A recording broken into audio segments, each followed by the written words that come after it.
Tonight, tragedy strikes a Midwestern Jewish center. 3 people are dead after a shooting that authorities are now calling a hate crime. Later on, Hillary Clinton gets the boot, literally. We'll tell you who was responsible and why more than fists were flying at one of her speeches. Plus, a brand new device that is dishing out controversy. More about the marijuana vending machines up ahead. Welcome to the MCTV Weekly News Update. I'm Rachel Tyson. And I'm Katherine Janiszewski. We got a lot in store tonight, so get ready as we take you across the world and around the block. And this just in, and there's a sinking ship on the South Korean ship with around 450 people on board on the day of the infamous Titanic sinking. Rescue efforts are currently in the works. So, in other news, peace turned to panic on Sunday at a Jewish center in Overland Park, Kansas. A white supremacist is accused of shooting 3 people dead inside the facility, including a 14-year-old Boy Scout, his grandfather, and an occupational therapist. Dozens of 911 calls led authorities to the suspect's car, where he surrendered. 73-year-old Fraser Cross is facing premeditated first-degree murder charges as a result of the shooting. Cross has a long history with authorities and has been documented for making threatening remarks and housing dangerous weapons. A FedEx truck collided with a small car and a coach bus in California last week, killing 10 people. Among the deceased are members of the 44 SoCal high school students who were traveling to visit colleges. Now investigators are trying to determine what caused the crash. Some reports suggest that the FedEx truck was engulfed in flames when it impacted the bus. The NTSB has examined the highway, concluding that the truck was not on fire before the crash. Transportation authorities are also looking into the number of hours the trucker had been working at the time of the crash. The first phase of voting in India's massive election is Thursday. More than 800 million people are eligible to cast ballots in this 5-week-long election, and one of the top issues, the economy. The nation is struggling with skyrocketing prices, as our Malika Kapoor explains. Green vegetables, egg whites, protein shake. Healthy and homemade, what they're not is cheap. The average money which probably I'm spending a day on my food is not less than 400 rupees. And 2 years ago? I don't think so, more than 250. It really pinches the pocket, says Sandeep Sachdev, a celebrity fitness consultant who's paying more for food, fuel, and just about everything else. If you're going out on a date or so, then you're jacked. You know, it's a very expensive proposition. Whether it's a common man or the head of a business, everyone's got the same complaint. So the wheat prices have gone up double, sugar prices look at almost double, oil prices are almost 2.5 times. India's leading biscuit maker Parle says it's been forced to make adjustments to its product's retail price or weight. We've also had to undertake several price hikes, either by way of jacking up the MRPs or reducing grammages on our products. In this basket of goods, I have footwear, light, food, and clothing. And these are just some of the everyday household items that make up India's Consumer Price Index, a key measure of inflation. It's risen over the last 10 years Prime Minister Manmohan Singh has been in power. This economist says it's partly because his government spent too much money on subsidies for the poor. Subsidies are an inefficient way of bringing better standard of living for poor. True, you need some segment of subsidies like food, but what about fertilizers or even fuel subsidies? Problem is these subsidies are not appropriately distributed. Subsidies, they haven't helped us at all, Dinesh tells me, as he shows me his neighborhood, a slum in the heart of Mumbai.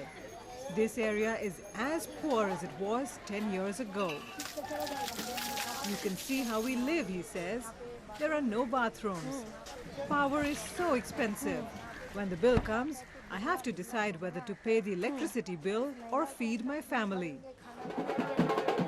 Disillusioned with high prices and slow growth, the Indian public voted out incumbents in 4 state elections last year. Opinion polls predict they're likely to do the same in this national election. Malika Kapoor, CNN, Mumbai. Early Monday morning, an explosion killed at least 71 and wounded 124 in a bus station in the Nigerian capital of Abuja. Officials believe it was a result of a car bomb. President Jonathan suspects an Islamic extremist group, Boko Haram, to be behind the attack. Boko Haram has been responsible for numerous acts of terror on the Nigerian public in recent years. An investigation is currently searching for the suspect of the tragedy. This is one of the worst attacks to hit Nigeria, and the death toll continues to rise. A multi-million-dollar painting got a new home recently, although probably not where the owner intended. The day after an auction last week in Hong Kong, the painting that sold for almost $4 million was reported missing. While investigating, police watched the surveillance tape and spotted the painting in a package being kicked towards a trash pile by hotel cleaning staff. The trash is thought to be at a landfill site northwest of Hong Kong, where police are searching for this missing art. They have not ruled out the painting was possibly stolen. So this is just a weird story. How do you accidentally throw away a piece of art? I'm assuming it was on a canvas. Yeah, I mean, maybe it was wrapped.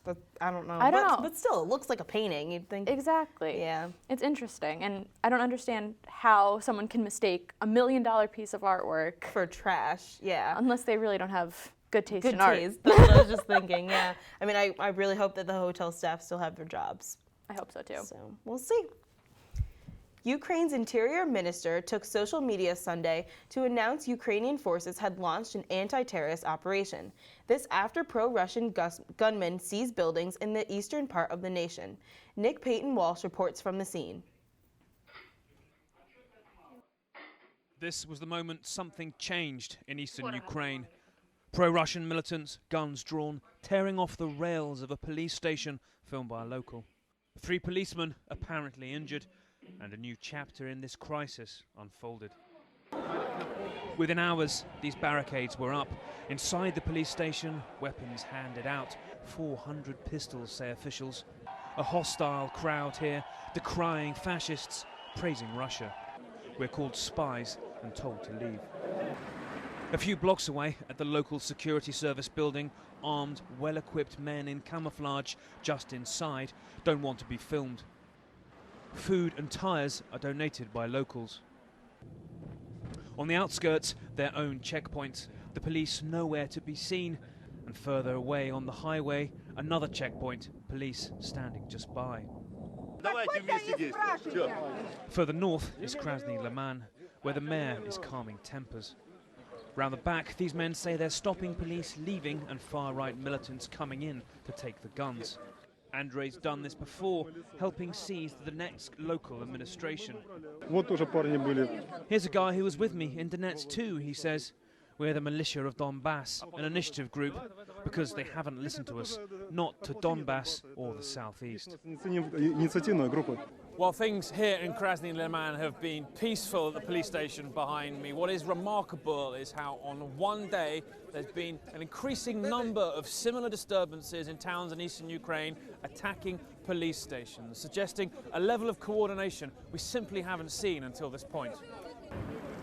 Just down the road in Kramatorsk, it's confusing. The Ukrainian flag has gone, replaced by the Donetsk separatist symbol. Police guard the local administration. Protesters are clear they want to join Russia, and the police do too. The police are with us. As you see, we put up the Donetsk Republic flag here. We want to be a separate state and then join Russia, but without violence. Police anxiously mill around their building, the fences in place. Just hours later, this amateur video shows armed men moved in, then gunfire broke out. The shooting war that Ukraine so desperately wants to avoid, perhaps coming. The temperature here dropping fast. This past weekend, Colorado unveiled its first vending machine called Zaz for marijuana. The machine is intended for medical use only, and vendors will have to swipe their driver's license in order to get access to Zaz.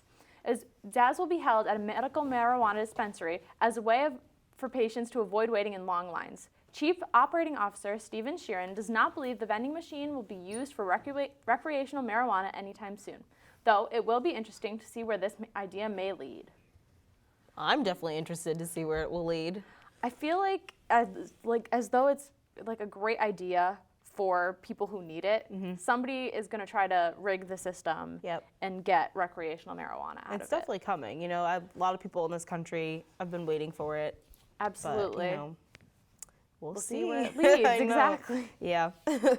So from weed to warmth, we've got you covered. Now let's see how things are shaping up in the weather world. Here's Niajja Sheard with your weekly highs and low report.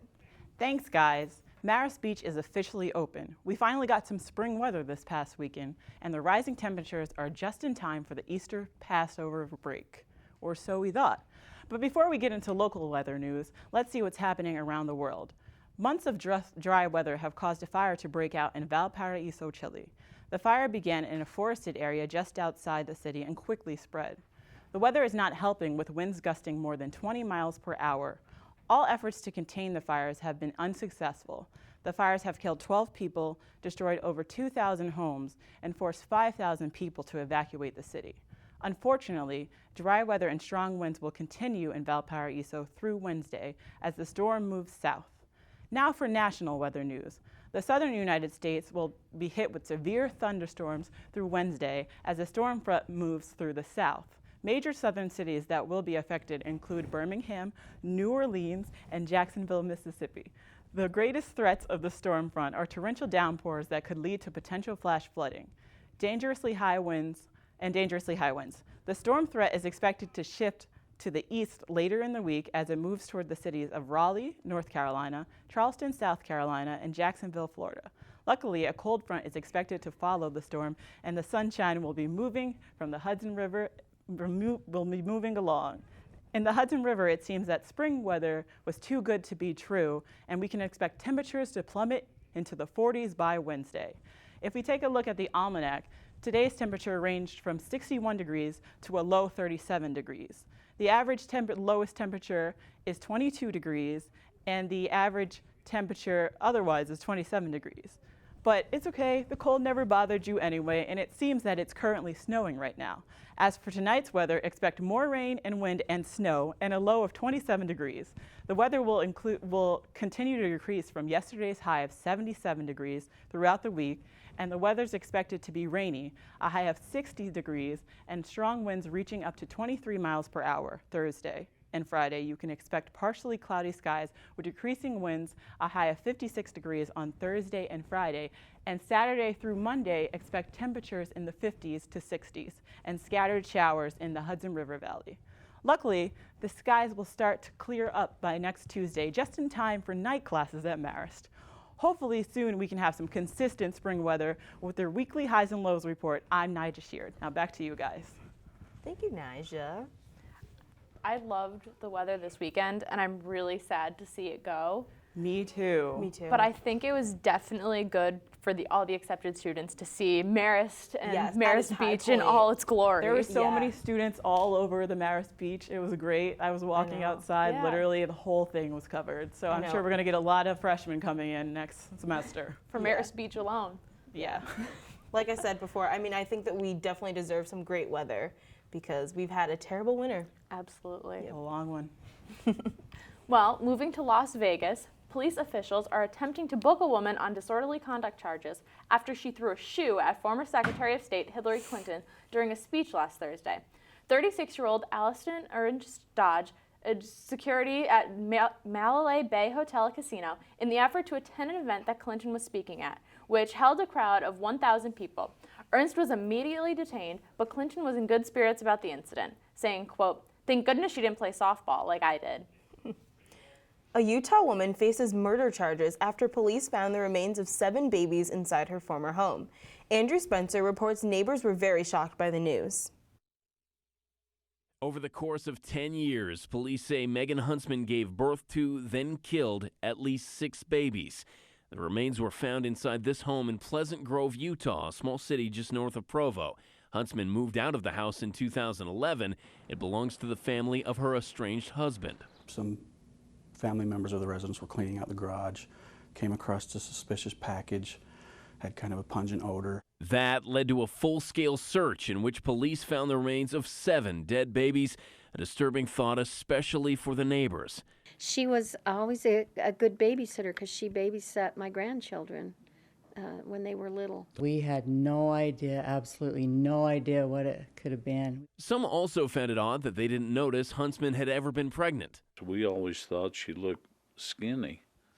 We never saw any evidence of pregnancies. The 39-year-old was booked into the Utah County Jail. Police say they searched her current home as well, but they didn't find anything noteworthy there. I'm Andrew Spencer reporting.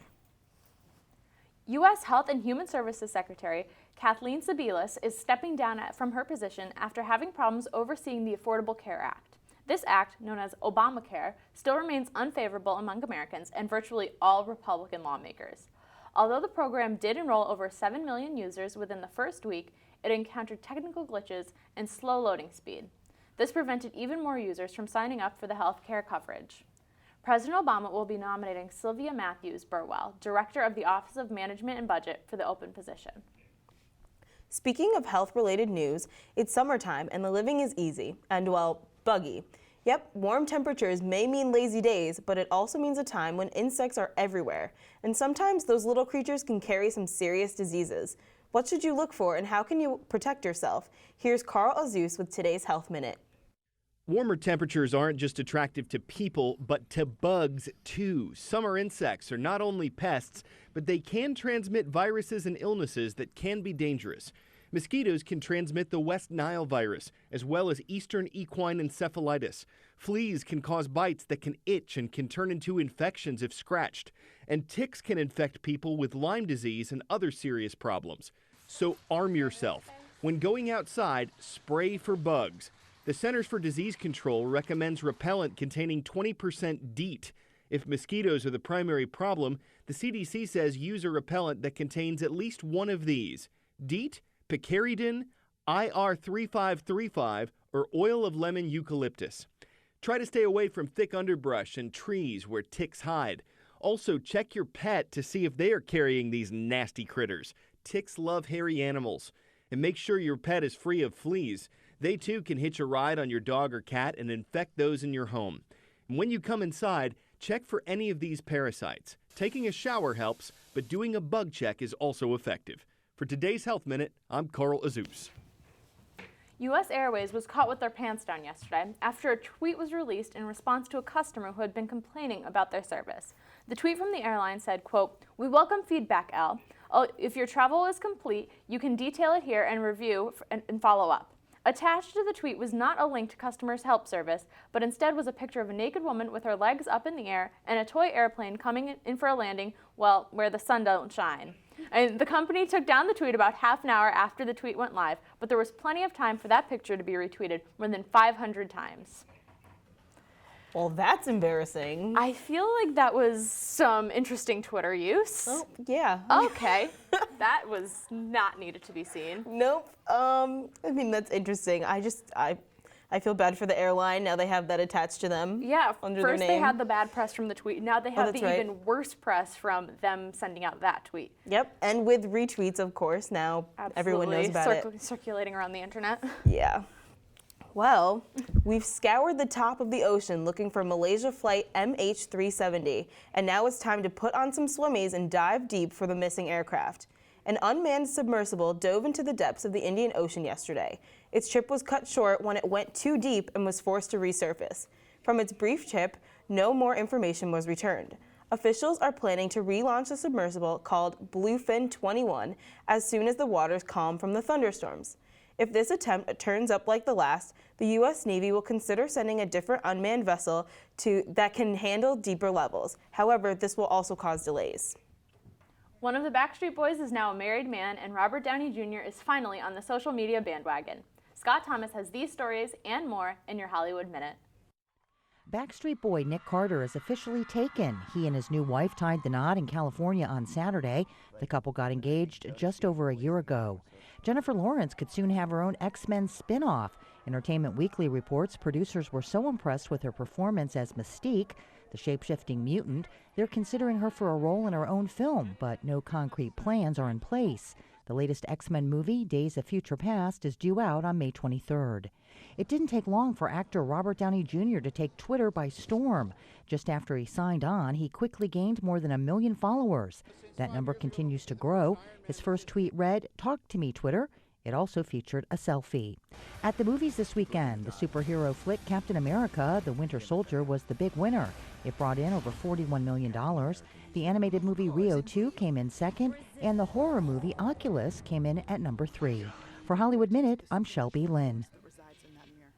On Friday, Lionsgate announced their plans to split the final installment of the Divergent series into 2 parts. Although the first Divergent film was released in theaters with mixed reviews, the movie overall did well at the box office. The second movie, titled Insurgent, is expected to come to theaters next year. The final adaptation, Allegiant, will now be split and released during 2016 and 2017. Lionsgate has done this before with their final Hunger Games installment, Mockingjay. It is safe to say many film studios will take this route with franchises in the future.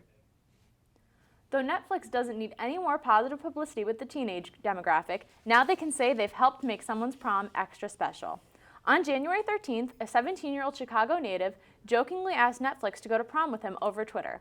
Almost 2 months later, Netflix acknowledged the tweet, hooking Suisse up with a James Bond-style tuxedo and a 1950s Buick from Greece featuring John Travolta lookalike behind the wheel. Netflix subsequently followed Suisse to the prom, ensuring the documentation of this night to remember. Speaking of prom, it's every high school senior's favorite time of the year, prom season. And with big plans come big proposals. One high school student decided to take his invitation to a whole new level. Steph in Montana managed to grab Bryan Cranston's attention as he was leaving his Broadway play, All the Way. Montana asked the man many of you know as Walter White of Breaking Bad for a quick favor. Rest assured, everyone, the young lady Montana asked to prom said yes. This is one of the many extreme promposals that we have seen on the news recently. So, have you had any cute promposals? I have. My best friend Ryan, he gave me a scarf when he came back from France, and then in French he asked me to prom.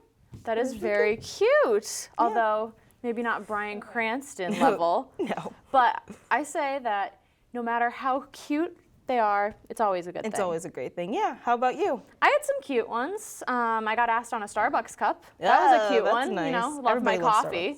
Starbucks. So, yeah. One way to a girl's heart. Yeah, of course. Well, it looks like that's all we have for you tonight. I'm Rachel Tyson. And I'm Katherine Janiszewski. Thanks for stopping by.